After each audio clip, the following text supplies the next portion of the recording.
Yokai Watch Metal Wars was my favorite Yokai Watch mobile game, but it wasn't published by Level 5, which meant they didn't get to decide when it died. It was a collaboration where Netmarble was actively interested in the Yokai Watch brand, so the moment they lost interest, as Netmarble is famous for doing, Metal Wars instantly died.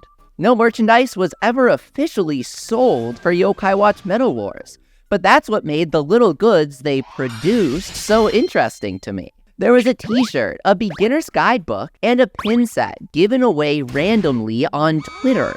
The book comes with the pin set, so they were made in equal numbers.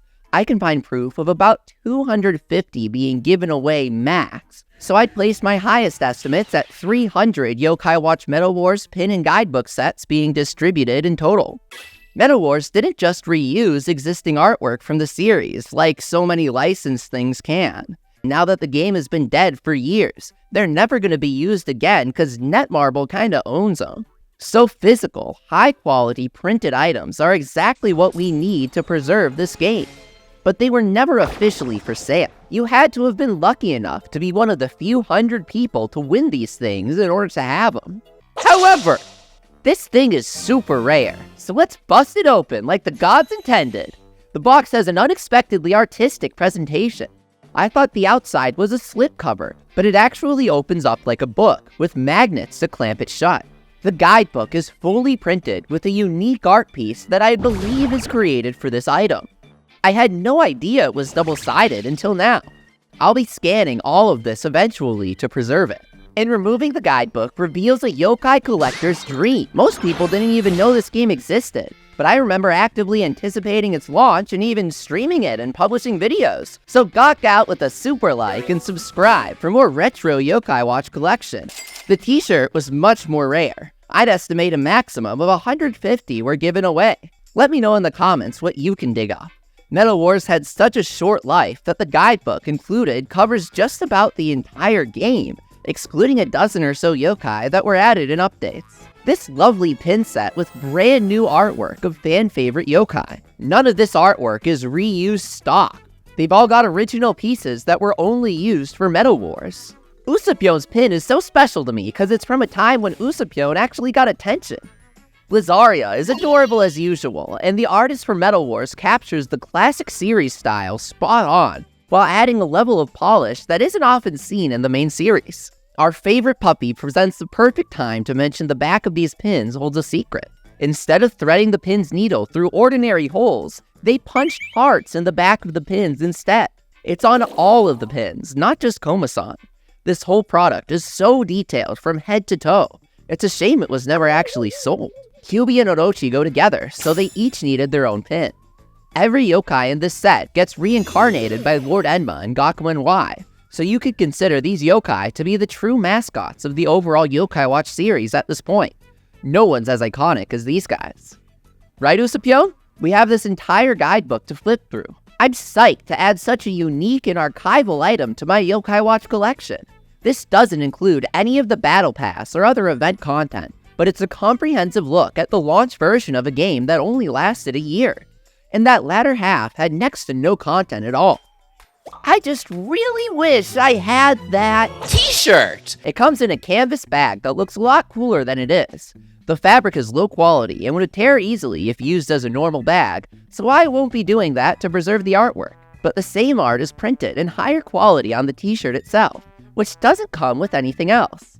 The Jibanyan vs. Komasan artwork is printed in a single color with the logo printed on the tag area. I remember entering to win these things back in the day, so having them now brings completion to my grief over the tragic loss of Metal Wars. And with that, my Metal Wars collection can finally be continued with a little mystery box.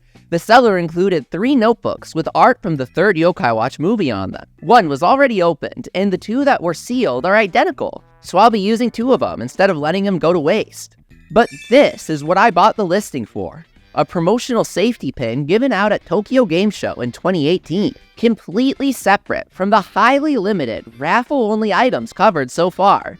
This pin from over 5 years ago is just the only other Metal Wars merchandise I could ever find. Nothing else has been produced to my knowledge. So what's in the book? Metal Wars' original artwork for Jibanyan, Komasan, and Orochi are printed on the right with an introduction to the game. This opening page is maximum nostalgia. Why don't they print Yokai Watch art books? Another piece of Metal Wars key art illustrates the 3 vs 3 real-time battle system. It was basically an evolution of the 3DS games, combined with a bit of Clash Royale. This game is completely unplayable, so official screenshots and explanations of the gameplay systems are very welcome. You know, I always thought the Metal Wars icons looked really familiar. Awesome Blazion artwork printed nice and big. Here we've got every boss in the game complete with their abilities and how to counter them. The boss choices were pretty unique, and Yopo-kun being the boss of an entire area themed around downtown Springdale's arcade. You could customize your own Watcher avatar and build a 3D room for your yokai to play it. This game had so much potential, but Netmarble dropped it to focus on more profitable games like 7 Deadly Sins. Another ensemble key art here with yokai from 1 and 2. And that brings us to the second half of this guidebook, which I was shocked to see. Every single yokai in the launch version of the game is cataloged with their stats, skills, and screenshots of everything. Descriptions of their ultimate moves and attacks. Metal Wars was a fantastic game that arrived at the worst possible time. Developers Netmarble took multiple years longer than originally estimated to actually develop the thing. By the time it was out, the Gakuen Y movie was about to release, and that officially announced English version of Metal Wars? Level 5 wasn't even releasing games in English at the time, so that wasn't happening.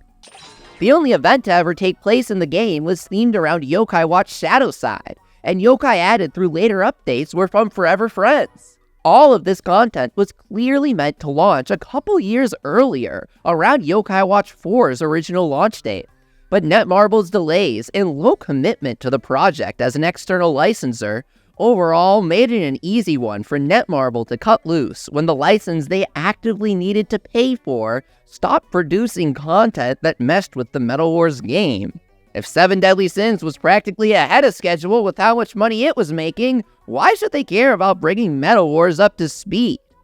This November, Wibble Wobble officially reinforced Y School Heroes as the 4th Yokai Watch universe alongside the past, present, and future.